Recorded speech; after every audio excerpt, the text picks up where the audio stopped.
ginagamit ko sa pag-gym.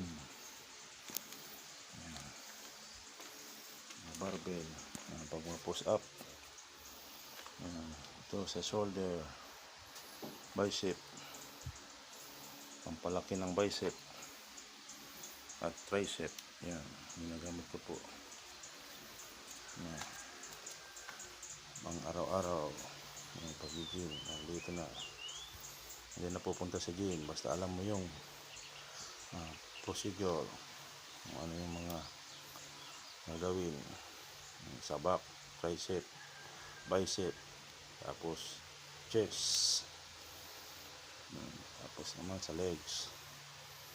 Andyan na yan lahat, mas alam mo lahat ang program ng pag-gym kahit hindi ka na pumunta sa gym. Yan po, madali na lang, magiging macho pa talaga yan po. Yan po aking mga equipment sa pag-gym.